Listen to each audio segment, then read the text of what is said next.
여러분 혹시 이런 생각 해본 적 있으신가요? 나도 1억 모으고 싶은데 뭘 어떻게 시작해야 할지 모르겠네. 매번 작심삼일인데 과연 내가 해낼 수 있을까? 네, 맞아요. 재테크라는 게 말처럼 쉽지 않죠? 하지만 제가 오늘 여러분의 1억 만들기 여정에 확실한 나침반이 되어드릴까요? 특히 2025년을 바라보면서 어떤 통장 구성을 해야 효율적으로 자산을 불릴 수 있는지 그 비법을 아주 친절하게 알려드릴 테니 지금부터 저만 믿고 따라오세요. 자, 먼저 1억 만들기의 첫 번째 핵심 키워드 바로 파킹 통장입니다. 파킹 통장, 이거 그냥 잠시 돈 넣어두는 통장 아니냐고요? 천만에요. 요즘 같은 고금리 시대에는 파킹 통장만 잘 활용해도 쏠쏠하게 이자를 벌 수 있어요. 특히 2025년에는 시중 금리가 어떻게 변할지 모르지만 현재 기준으로도 꽤 매력적인 상품들이 많습니다. 일반 입출금 통장에 돈을 넣어두는 건 마치 고성능 스포츠카를 주차장에 세워두고 시동도 안 거는 거랑 똑같아요. 아깝잖아요, 그렇죠? 파킹 통장은 주차장에 세워두기만 해도 알아서 기름값을 벌어다주는 똑똑한 통장이라고 생각하시면 됩니다. 보통 연 38%에 달하는 높은 금리를 제공하면서도 필요할 때 언제든 돈을 뺏을 수 있다는 엄청난 장점이 있어요. 이게 바로 파킹 통장의 매력 포인트입니다. 그럼 지금부터 2025년을 대비한 꿀같은 파킹 통장들을 몇 가지 소개해드릴까요? 물론 금융상품은 시시각각 변하니 가입 전에 꼭 다시 확인하는 습관 잊지 마시고요. 첫 번째는 바로 KB국민은행의 팡팡 미니 통장입니다. 이름부터 왠지 돈이 팡팡 터질 것 같지 않나요? 이 통장의 가장 큰 매력은 30만원 이하 소액에 대해서는 무려 8%라는 파격적인 금리를 제공한다는 거예요. 물론 조건이 좀 까다롭습니다. KB 멤버십에 가입하고 KB 체크카드를 사용해야 하는 등의 조건이 있지만 소액을 굴릴 때 이만한 효자가 없죠. 300만원까지는 2.6%, 3천만원까지는 2.3%로 금리가 점차 낮아지지만 그래도 일반 통장보다는 훨씬 낫다는 사실 기억하세요. 두 번째는 OK저축은행의 짠테크 통장 또는 피너츠 공모주 통장입니다. 둘 중 하나만 개설할 수 있는데 50만원까지는 7%의 높은 이자를 줍니다. 공모주 투자를 계획하고 있다면 피너츠 공모주 통장을 선택해서 이자도 받고 공모주 참여 기회도 노려보는 거죠. 짠테크족이라면 짠테크 통장으로 소액을 야무지게 굴릴 수 있습니다. 여러분의 투자 성향에 맞춰서 똑똑하게 선택해보세요.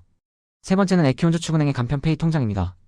기본 금리도 2.2%로 나쁘지 않은데 간편 결제 서비스를 이용하면 최대 3.0%까지 금리가 올라갑니다. 요즘 간편 결제 많이들 사용하시죠? 평소처럼 결제하면서 추가 이자까지 챙길 수 있으니 이보다 더 좋을 순 없겠죠? 마지막으로 우리은행의 삼성원업 머니 통장입니다. 200만원까지 3.5% 금리를 제공하는데요. 삼성원업 머니와 연결을 유지하고 오래 가입하는 경우에 우대 금리가 적용됩니다. 평소 삼성 관련 서비스를 많이 이용하시는 분들이라면 눈여겨볼 만한 상품입니다. 이처럼 파킹 통장을 선택할 때는 몇 가지 중요한 고려사항이 있어요. 일단 예금자 보완도 잊지 마세요. 1인당 1억원까지 보호되니 혹시라도 금융기관이 부실해지더라도 내 돈은 안전하게 지킬 수 있습니다. 그리고 각 통장별로 우대 금리 조건이 다 달라요. 카드 사용이나 마케팅 동의 같은 조건들을 꼼꼼히 확인해서 나에게 가장 유리한 통장을 찾아야 합니다. 또 추천 예치 금액과 금액별 금리 구간도 중요해요.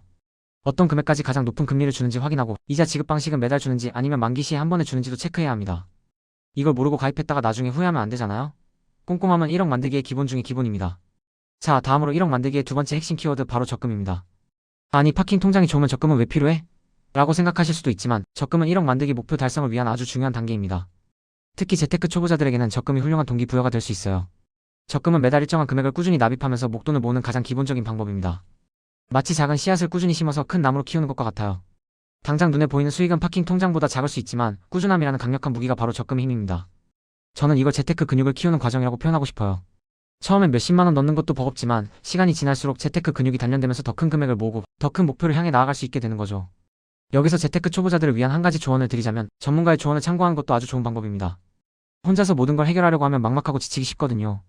재테크 관련 유튜브 채널이나 네이버 카페를 활용해서 다양한 정보를 얻고 나와 비슷한 고민을 하는 사람들과 소통하면서 동기부여도 얻으세요.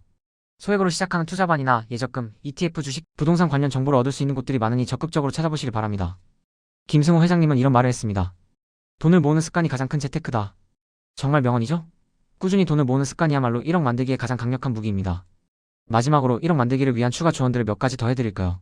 첫째, 가계부 작성입니다. 웬 가계부? 라고 하실 수도 있지만 가계부만큼 확실하게 내 돈의 흐름을 파악하고 지출을 통제할 수 있는 방법은 없어요. 어디서 돈이 새고 있는지 정확히 알아야 셀 틈을 막을 수 있잖아요? 저는 이걸 돈의 혈관 관리라고 부르고 싶어요. 혈관이 막히면 병이 생기듯이 돈의 흐름이 막히면 목표 달성이 어려워집니다. 앱이든 손으로 직접 쓰든 나에게 맞는 방법으로 가계부를 꾸준히 작성해보세요. 매달 매주 내가 얼마를 벌고 얼마를 쓰는지 명확하게 파악하는 것이 1억 만들기의 첫걸음입니다. 둘째, 불필요한 금융상품 해지입니다.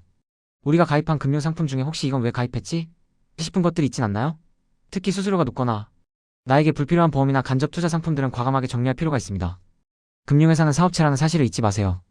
그들도 수익을 추구합니다. 불필요한 수수료로 내 돈이 새나가지 않도록 똑똑하게 관리해야 합니다.